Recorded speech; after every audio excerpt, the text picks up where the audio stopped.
అందరికీ నమస్తే. నేను మీ కీర్తన, జనసేన పార్టీ రాష్ట్ర అధికార ప్రతినిధి. మీ అందరికీ తెలుసు, అట్టహాసంగా జగన్మోహన్ రెడ్డి గారు దళితుల పక్షపాతి అని అనిపించుకోవాలన్న ప్రయత్నంతో గౌరవనీయులు అంబేద్కర్ గారి విగ్రహాన్ని విజయవాడలో ఆవిష్కరించబోతున్నారు. కానీ ఇక్కడ గమనించాల్సింది ఏంటంటే, గతంలో ఎలక్షన్ టైంలో దళితుల పక్షపాతిని, ఎస్సీ ఎస్టీ బీసీల మైనార్టీల పక్షపాతిని, మీ అందరినీ ఉద్ధరించడానికి, మీకు మేలు చేయడానికి నేను అధికారం చేజిక్కించుకొని తద్వారా మీకు మేలు చేస్తానని చెప్పిన జగన్మోహన్ రెడ్డి గారు అధికారం దక్కించుకున్న తర్వాత వాళ్ళ జీవితాలతో ఎలా ఆటలాడారో, వాళ్ళని బలి పశువులను ఎలా చేశారో అనే విషయాలని కనుమరుగు చేయడం కోసం కొత్త స్ట్రాటజీతో ఈరోజు విగ్రహావిష్కరణ చేస్తూ అంతెత్తు అంబేద్కర్ గారి విగ్రహాన్ని ప్రజల ముందర పెడుతూ ఆయన చేసిన దాష్టికాలను ఆ విగ్రహం వెనుక కనుమరుగు చేసే విధానంగా ప్రయత్నాలు చేస్తుంది. కానీ ఈరోజు ప్రజలు ఎంత కనువిప్పు కలిగించేలాగా ఉన్నారు, వాళ్ళు ఆయన చేసిన దాష్టికాలను మర్చిపోవట్లేదన్న విషయాన్ని ఒక్కసారి మనం గుర్తు చేసుకుందాం.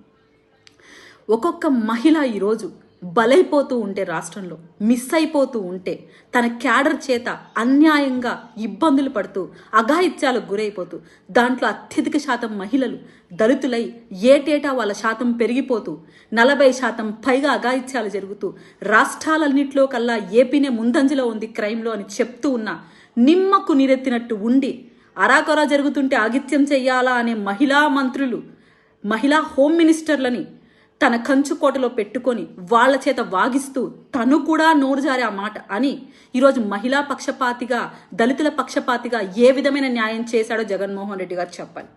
అలాగే విదేశీ విద్యకు దూరం చేసి, ఈవెన్ అంబేద్కర్ గారి పేరును కూడా తీసేసి తన పేరును పెట్టుకొని ఏ విధంగా అంబేద్కర్ గారి ఆశయాలను ప్రజల్లోకి తీసుకుపోతున్నారో, ఈరోజు ఆ బిడ్డలు చదువుకోలేని స్థితిలో ఉంటే ఈరోజు మీరు 400 కోట్లు విగ్రహానికి కేటాయించారు, సంతోషం. కానీ అదే బిడ్డలు చదువులకి 150 కోట్లు ఎందుకు కేటాయించడానికి మీకు మనసు రాలేదో, ఏ విధంగా మీరు దళిత బడుగు బలహీన వర్గాల పక్షపాతో కూడా ఒక్కసారి గుర్తు చేస్తాను.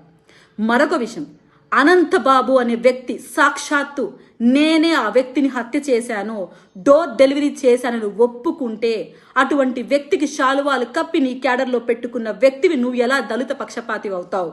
అన్యాయంగా ఆ ఆడబిడ్డ భర్తని కోల్పోయి ఆమె బాధపడుతుంటే ఆమెకు న్యాయం చేయకుండా నీ క్యాడర్ని కాపాడుకునే ప్రయత్నం చేసిన నువ్వెలా దళిత పక్షపాతి అవుతావు? ఒకసారి చెప్పండి జగన్మోహన్ రెడ్డి గారు.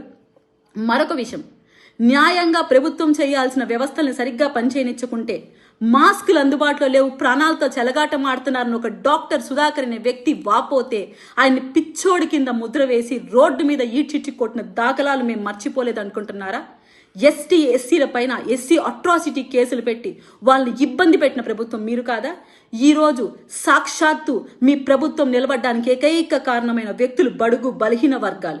వాళ్ళు మీకున్న పెద్ద ఓట్ బ్యాంక్, వాళ్ళను వాడుకొని వాళ్ళ ఓట్ బ్యాంక్ యూటిలైజ్ చేసుకొని ఈరోజు ఒక విగ్రహం రూపంలో ఏదైతే అంబేద్కర్ గారి ఆశయాలను పక్కన పెట్టి కులాల మధ్య చిచ్చులు పెట్టి కుల ప్రస్తావన తేకుండానే కులాలను వాడుకొని కుమ్ములాటలు చేసిన మీ ప్రభుత్వ తీరుని మర్చిపోతారనుకుంటున్నారా? వాళ్ళకు కేటాయించాల్సిన నిధుల్ని డైవర్ట్ చేస్తూ, వాళ్ళ కార్పొరేషన్ నిర్వీర్యం చేస్తూ, నామమాత్ర పదవుల్లో వాళ్ళని కూర్చోబెట్టి, ఒకవేళ పెద్ద పదవులు వాళ్ళకు కట్టబెట్టినా పవర్ మీ కంట్రోల్లో పెట్టుకొని వాళ్ళని ఆటాడించిన మీ తీరుని వాళ్ళు మర్చిపోతారనుకుంటున్నారా? అంబేద్కర్ గారంటే ఒక మహనీయుడు. ఆయన ఆశయ సాధకులుగా బడుగు బలహీన వర్గాలకు న్యాయం చేయాల్సిన ప్రభుత్వం అందించాల్సిన మీరు ఆయన విగ్రహం చాటున ఇన్ని అరాచకాలు చేసి ఒక విగ్రహం పెట్టి వాళ్ళ మన్ననలు పొందుతామంటే ప్రజలు ఏమన్నా వెర్రోలు అనుకుంటున్నారా? జగన్మోహన్ రెడ్డి గారు, మీ క్యాడర్ ఏమన్నా వెర్రి పుష్పాలను మమ్మల్ని చేయాలనుకుంటే మీరు వెర్రోలు అవుతారు. ఇంకొక విషయం ఏమంటే, సామాజిక సాధికారత ఇలాంటి పదాలు మీ డిక్షనరీలు లేవు. దోచుకో, దాచుకో, పంచుకో, అక్రమంగా అఘాయిత్యాలకు పాడే వాళ్ళని కాపు కాసుకో. ఇటువంటి ప్రభుత్వం మీరు. అంబేద్కర్ ఆశయ సాధకులను చెప్పుకుంటూ మీరు సిగ్గులేని నీతిమాలిన చర్యలను ప్రజలు మర్చిపోకుండా ఉండరు. మీకు గట్టి జవాబు అంబేద్కర్ గారి విగ్రహం సాక్షిగా రాబో ఎన్నికల్లో చెప్తారని మనస్ఫూర్తిగా కోరుకుంటూ, జై భీమ్.